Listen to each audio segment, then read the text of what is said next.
इस कलयुग में हर मनुष्य धन कमाना चाहता है और वो भी शॉर्टकट तरीके से। ना तो कोई पूजा पाठ करना चाहता है और ना ही कोई नैतिकता से धन कमाना चाहता है, कोई कर्म करना चाहता है।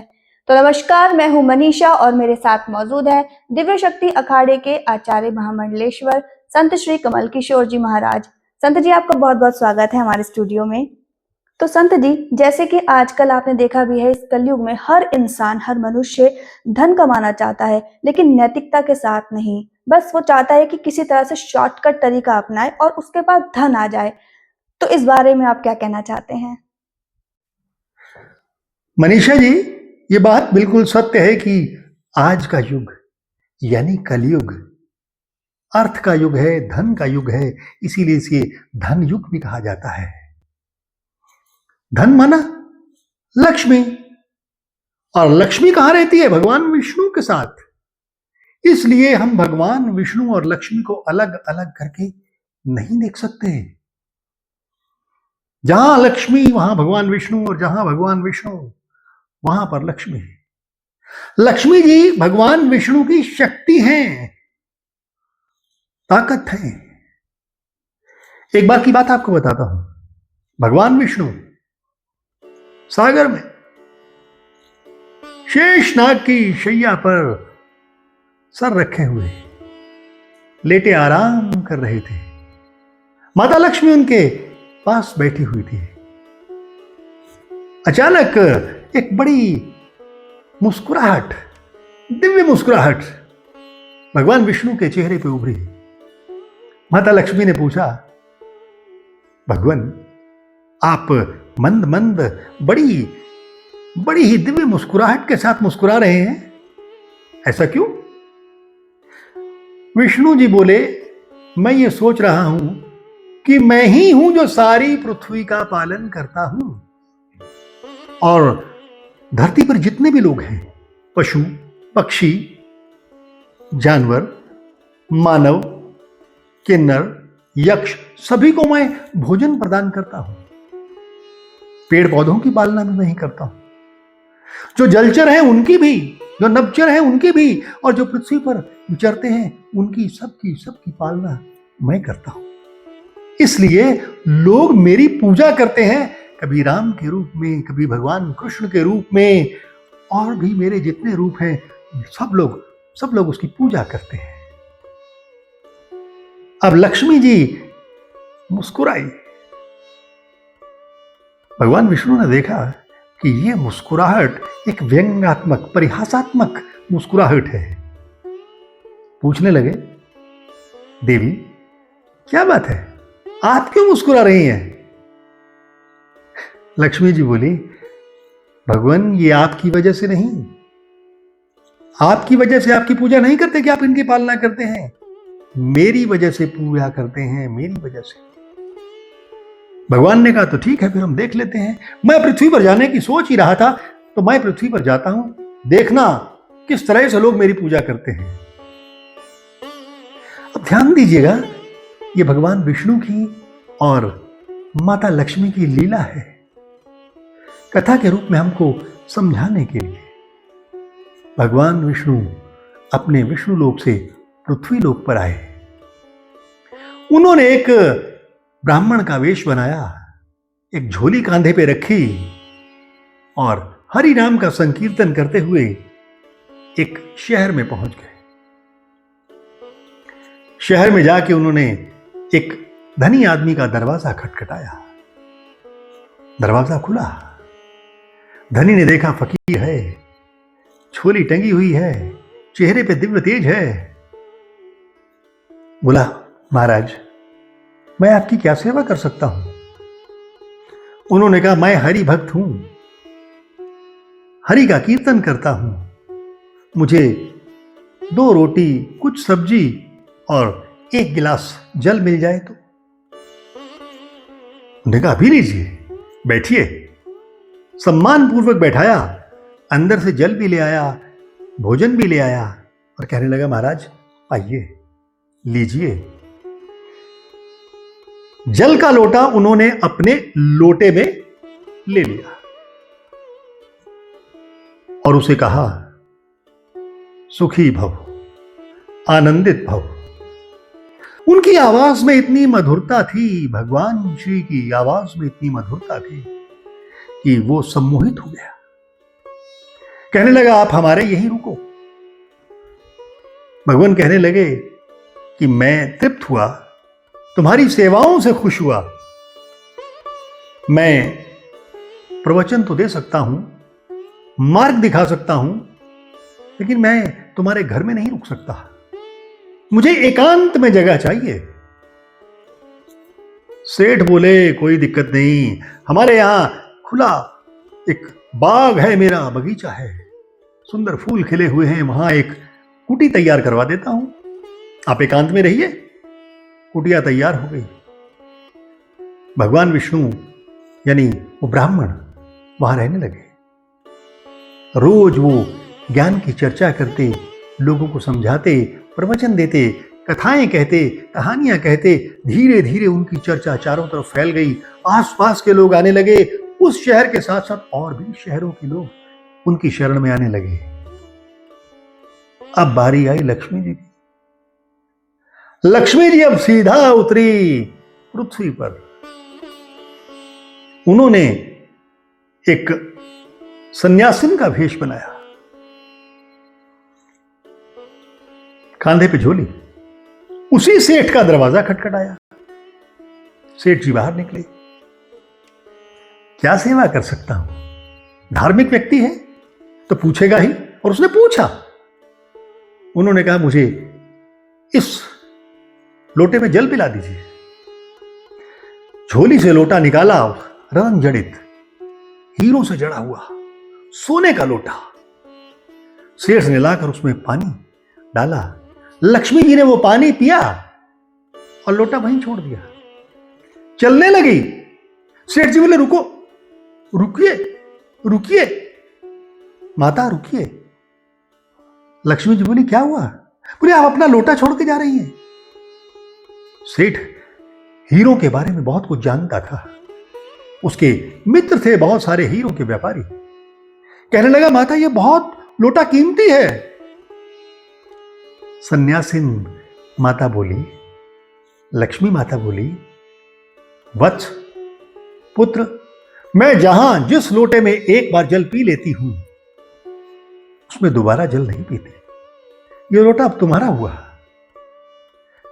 तुमने मुझे जल पिलाया, लोटा तुम्हारा हुआ। सेठ हैरान, आंखें फटी की फटी। इतना कीमती लोटा, इतना कीमती, बेशकीमती। माता चली गई। जिसे भी ये बात पता चली, वही ये सोचने लगा कि माता मेरे घर पे भी आ जाए, मेरे घर से भी जल पी ले, एक लोटा जल पी ले।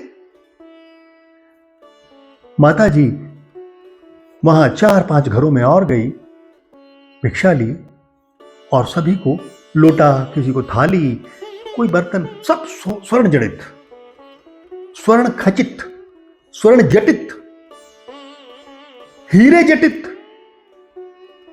दान कर दिए, दे दिए कि एक बार जिस बर्तन में मैं खा लेती हूं या पी लेती हूं, वो बर्तन मैं दोबारा प्रयोग में नहीं लाती।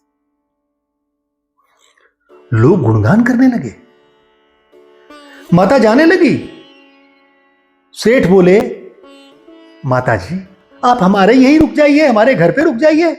सेठ जी को लालच हो गया कि जितनी बार ये खाएंगी या पिएंगी, उतने ही लोटे, उतने ही बर्तन, उतने ही थालियां मेरे पास आ जाएंगी, और मैं इस पूरे ब्रह्मांड का, संसार का अमीर व्यक्ति हो जाऊंगा। माता बोली, पुत्र, मैं किसी के घर में नहीं रुकती।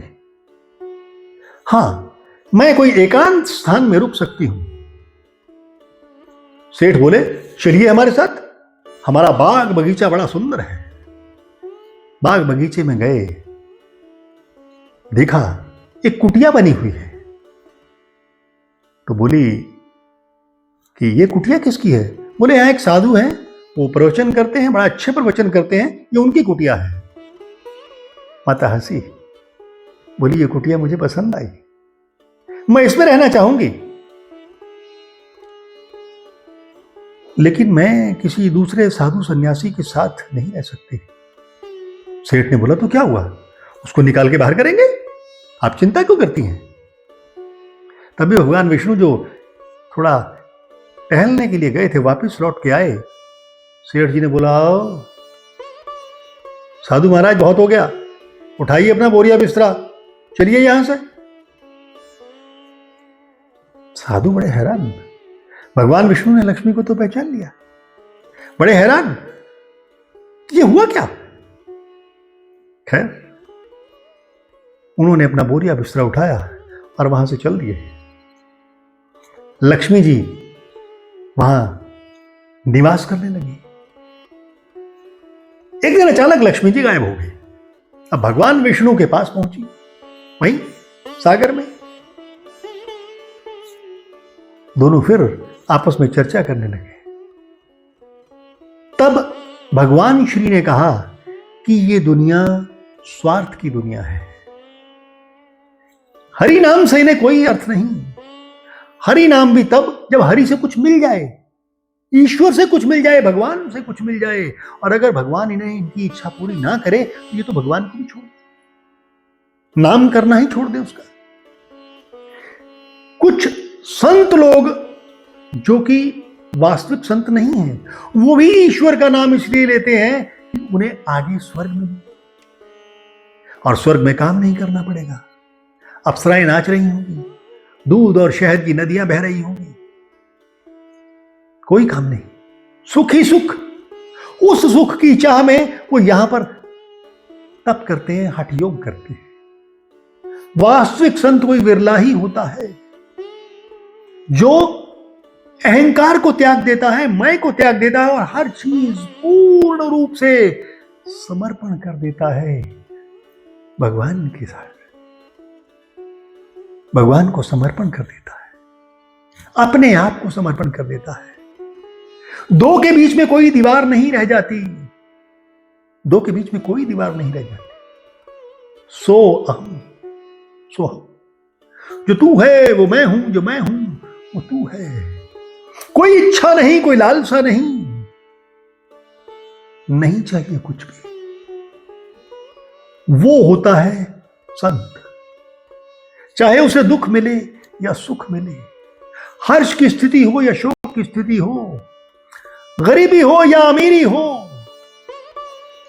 अंधेरा हो या उजाला हो, मान हो या अपमान हो, यश हो या अपयश हो, वो सब प्रभु को समर्पित कर देता है। हे प्रभु, हे हरि, हे माता लक्ष्मी, सब तेरा, सब तेरा।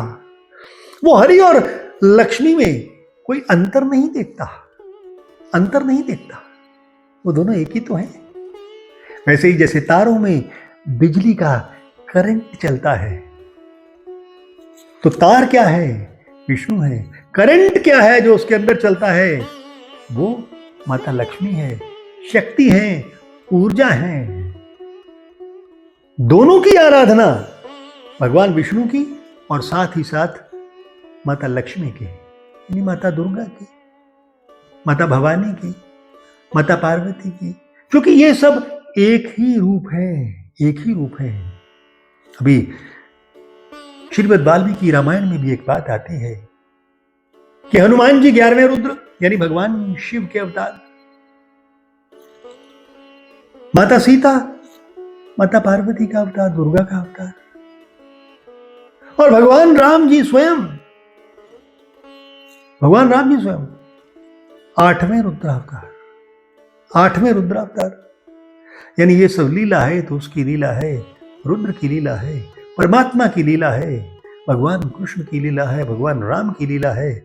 वो धरती पर आते हैं, पृथ्वी पर आते हैं, हमें सिखाने के लिए, आचरण सिखाने के लिए, एक अच्छा आचरण सिखाने के लिए, ताकि हमारा जीवन भी आनंदित हो जाए, सुखी हो जाए और हम भी नैसर्गिक उस अखंड आनंद का भोग कर सके। बहुत बहुत धन्यवाद आपका।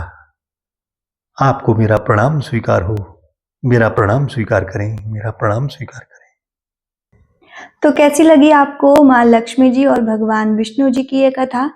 यदि आप और भी कथाएं सुनना चाहते हैं तो हमारे चैनल को सब्सक्राइब कीजिए, लाइक कीजिए, शेयर कीजिए और कमेंट करना ना भूलें। धन्यवाद।